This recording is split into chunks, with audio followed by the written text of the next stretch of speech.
It started with a routine legal review inside a quiet London office, an exercise that should have remained buried in archives forever. But when lawyers examining Prince Philip's private correspondence uncovered a series of forgotten letters containing repeated references to Meghan Markle, everything changed. The discovery sent shockwaves through royal circles and left even seasoned palace insiders scrambling for answers. Before we go deeper into what this really means for the royal family, make sure to subscribe so you don't miss a single update. What began as paperwork soon became something far more dangerous. Reports suggest a London legal team had been reviewing archived private papers linked to Prince Philip, sorting through old correspondence that had remained untouched for years. At first, there was nothing unusual. Letters, notes, dated remarks, and private reflections were being treated as part of a quiet historical process. But then, buried among pages that seemed routine, one name appeared with a force no one expected: Meghan Markle. Then it appeared again and again.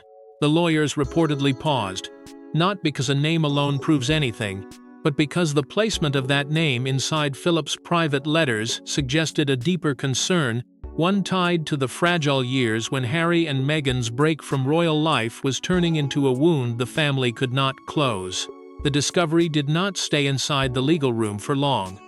Royal representatives were alerted almost immediately, and according to whispers moving through palace circles, the reaction was not calm curiosity, it was alarm. Palace insiders, already used to secrets, were said to be caught off guard by how directly the letters seemed to touch the Sussex chapter.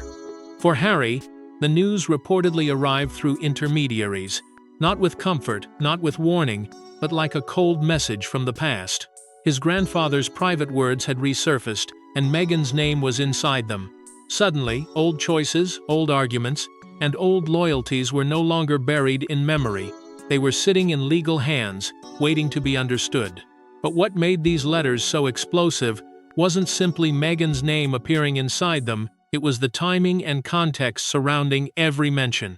Long before headlines and documentaries dominated public attention, Prince Philip had already witnessed years of tension building behind palace gates. While much of his final chapter remained hidden from public view, those closest to him claim he quietly observed every shift, every disagreement, and every fracture forming inside the royal family. Philip was never just a silent figure standing beside the throne. For decades, he had been one of the sharpest minds inside the monarchy, a man who understood that royal survival was not built on emotion alone, but on restraint, duty, and discipline. That is why these letters now carry such unusual weight. They were not casual notes from a distant observer. They were, according to those familiar with the archive, private reflections from a man who had watched the family's pressure points with brutal clarity. During Harry and Meghan's rise, Philip reportedly saw the excitement, the hopes, and the danger all at once.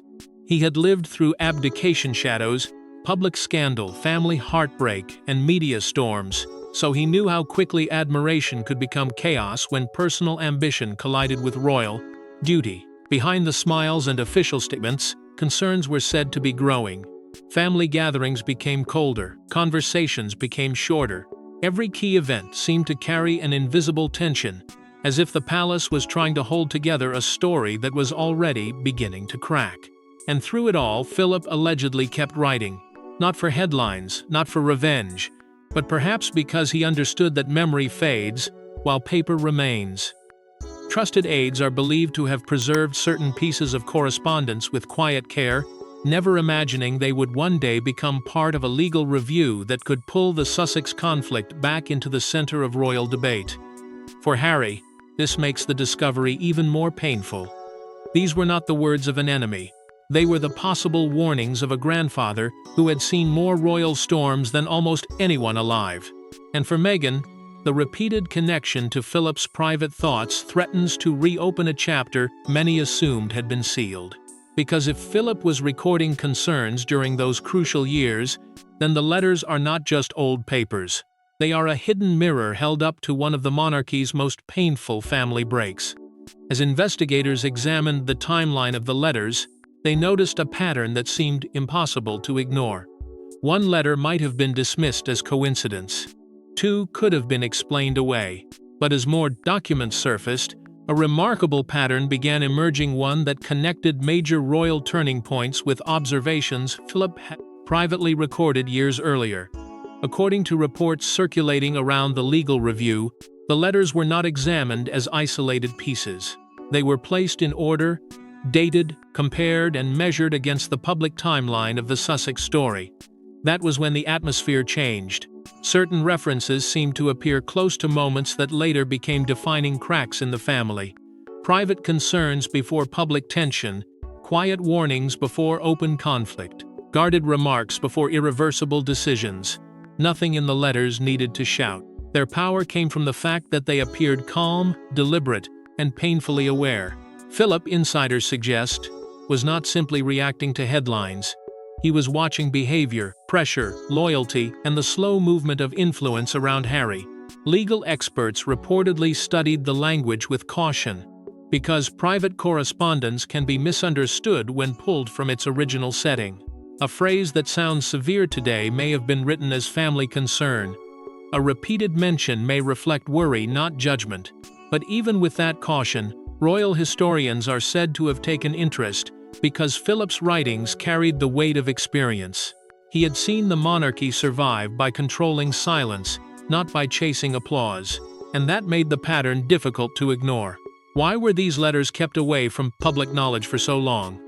Who decided they should remain preserved but unseen? And why did Meghan's name seem to sit so close to moments when the palace itself was struggling to understand what was happening inside its own walls?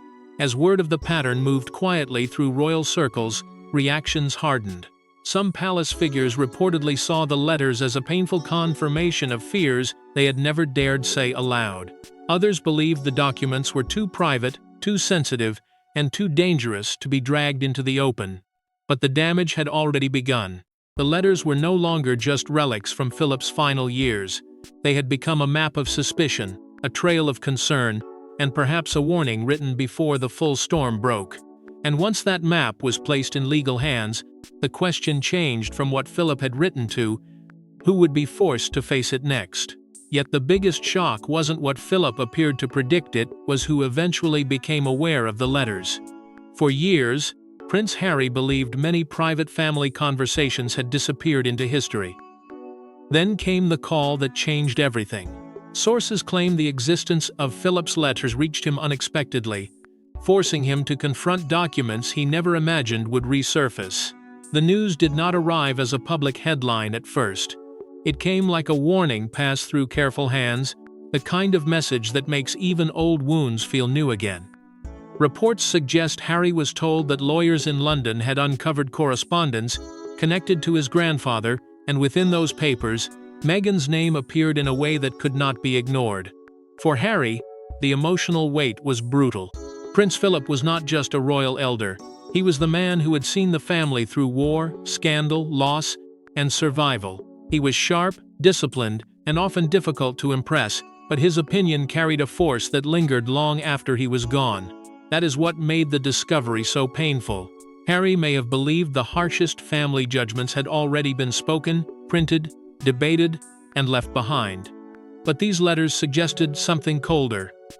They suggested that private concerns had been recorded before the family break became final, before interviews deepened the divide, before trust collapsed almost beyond repair. Royal commentators quickly began circling the story, not because every line had been released, but because the idea alone was powerful enough to reopen everything. What did Philip truly think? Did he see the fracture coming? Did he warn others? Did Harry ever suspect his grandfather had written down thoughts linked to Meghan during those tense years? These questions struck at the center of Harry's public and private identity. He had built much of his later story around pain, rejection, and a fight for freedom. But if Philip's private letters painted the crisis differently, then the old argument could shift beneath his feet. Suddenly, the past was not settled.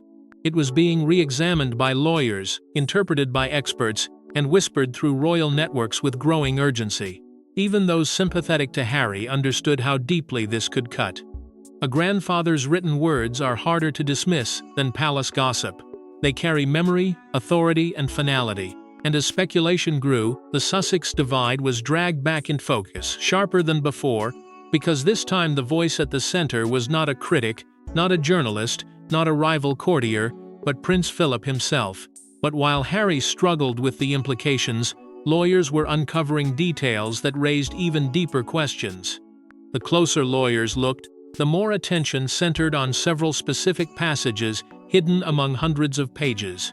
These sections quickly became the focus of intense discussion because they appeared to offer a rare glimpse into Philip's private thinking during one of the monarchy's most turbulent periods. At first, the legal team reportedly treated the material with extreme care, aware that every word could be pulled in different directions. A private letter is not a public statement. A concern is not a verdict. A passing mention is not proof of blame. Yet the selected passages seemed to carry a weight that made them impossible to ignore. They were being studied not only for what they said, but for where they appeared, when they were written, and how often certain concerns returned. That is where the debate began. Some legal voices urged caution, insisting that interpretation must never outrun fact. Others believed the context gave the letters a force of their own, because Philip was writing during years when the monarchy was under intense pressure from within and outside its walls. Royal experts and historians began weighing the significance with quiet intensity. To them, Philip's private correspondence was not gossip. It was a possible record of how one of the most experienced royal figures understood the crisis as it unfolded. Palace aides reportedly feared exactly that, not because the letters necessarily contained one explosive sentence, but because selective details could be twisted into a storm no one could control.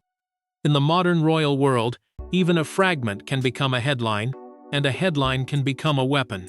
That fear spread quickly.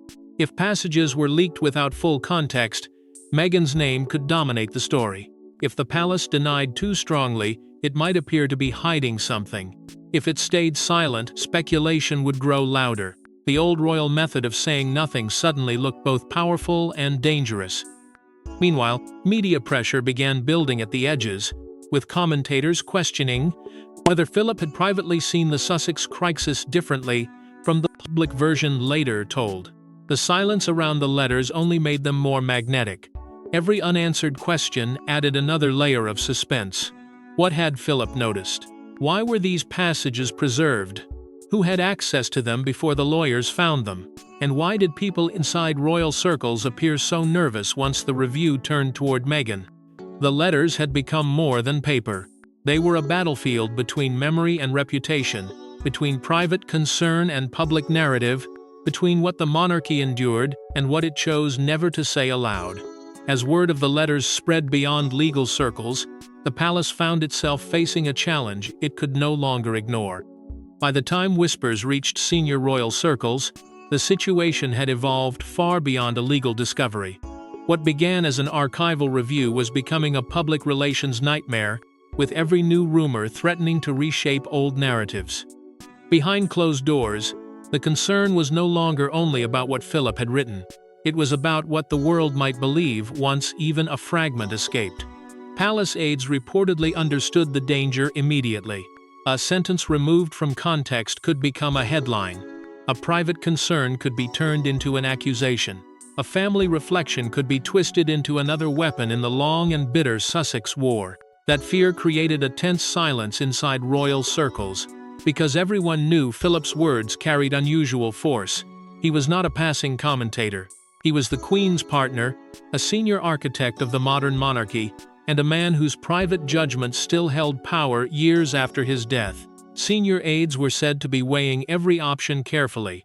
Say nothing and allow speculation to grow, respond too strongly and appear defensive, or prepare for a controlled explanation if more details surfaced. None of the choices were safe. The palace had survived scandals before, but this was different because it reached into the emotional core of the family.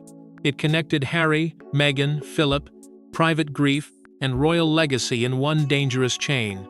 Media outlets began circling the story with rising interest, sensing that even without full disclosure, the mystery itself was enough to grip the public. Questions multiplied. Were the letters part of a wider archive? Would more names appear? Had senior royals already known about them? And would the legal review force any future disclosure that the palace could not stop? Each possibility carried risk. For the monarchy, the greatest fear was not simply embarrassment. It was renewed public scrutiny at the very moment the family wanted stability, unity, and distance from old wounds. The Sussex divide had already damaged trust. Philip's letters threatened to drag that divide back into the present, but with the authority of history behind it. And as aides tried to contain the fallout, the atmosphere grew heavier, because once a royal secret moves beyond the archive, it becomes almost impossible to control. The palace could manage schedules, statements, and appearances, but it could not easily manage the public's hunger for hidden truth. Yet amid the confusion, one question remained unanswered, the very question that had started the entire storm. Perhaps the letters were never meant to expose anyone. Perhaps they were intended as something else entirely, a final record from a man who spent more than 7 decades watching the monarchy navigate crises, scandals, triumphs, and change. Prince Philip understood duty in a way few modern figures ever could. He had spent a lifetime standing close to power without ever fully owning it, shaping the monarchy from the side, protecting the crown through discipline, silence, and sacrifice. That is why the letters now feel larger than Meghan, larger than Harry, and larger than one family dispute.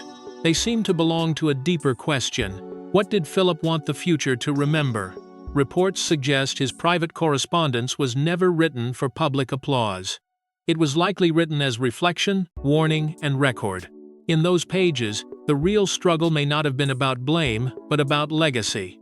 Philip had watched the royal family survive by placing the institution above personal desire. He had seen how quickly emotion could become crisis when it touched the crown. And perhaps, in his final years, he sensed that the monarchy was entering a new and dangerous age, where private pain could be turned into public power, and family wounds could become global entertainment. That possibility gives the letters their emotional force. If Meghan's name appears within them, the meaning may not simply be accusation. It may be evidence of how deeply the Sussex story had entered the heart of the institution. It had become a test of loyalty, restraint, and identity. For Harry, that truth would be painful because it means his break from the family was not only remembered by the press or palace aides, but possibly weighed by his own grandfather in private. For Meghan, it means her role in royal history may have been studied long before the world fully understood the scale of the divide. Yet for the monarchy, the letters matter most because they show how legacy is built. Not through one speech, one interview, or one dramatic exit, but through the quiet records left behind by those who carried the burden of history. Philip's writings, if revealed further, could remind everyone that the crown is not simply a family symbol. It is an inherited duty, guarded by memory and tested by every generation. And as the debate moved from scandal toward meaning, the mystery became even heavier, because somewhere inside those preserved pages, there may still be one final clue about what Philip believed had truly gone wrong. But the final chapter of this story was still waiting to unfold, hidden inside one last unanswered mystery. Years after Prince Philip's passing, few could have imagined that private letters would once again place his voice at the center of a royal storm. Yet history has a remarkable way of resurfacing when least expected. And these documents have reopened debates many believed were settled forever. The lasting impact of this discovery is not only in what the letters may contain, but in what they have awakened. Public fascination with royal archives has always been powerful, because people understand that behind every polished statement, there are private records, guarded memories, and truths that never reach the front page. Now, with Philip's correspondence allegedly drawing Meghan's name back into the royal conversation, the past feels alive again. Harry and Meghan's place in royal history is no longer shaped only by interviews, memoirs, headlines, or public arguments. It is also being measured against the private reflections of a man who stood at the heart of the monarchy for more than 70 years. That is what makes this moment so haunting. Philip is gone, yet his influence still moves through the institution like a warning from another age. He represented duty, restraint, and the hard belief that the crown survives when personal desire bends before service. And if these letters truly reveal his concerns, then they do more than reopen old wounds. They challenge everyone to ask whether the Sussex story was ever fully understood while it was happening. Questions remain unresolved. Who knew about the letters before the legal review? Why were they preserved so carefully? How much will ever be revealed? And what would Harry feel, knowing that his grandfather's private thoughts may now stand as part of the record? The monarchy, meanwhile, continues to evolve under the weight of memory. It must face a modern world that demands openness while protecting an ancient institution built on silence. That tension is the real heart of this story. Legacy is not only crowns, titles, and palaces, it is paper, it is memory. It is the words someone leaves behind when they can no longer defend, explain, or soften them. And as Philip's letters return to the center of royal debate, one truth becomes impossible to ignore. Written words can sleep for years, but when they wake, they can shake an entire dynasty. Because in the royal family, secrets rarely disappear forever, they simply wait for the right moment to return. Thanks for watching. Please don't forget to like and subscribe, and we will see you in next one.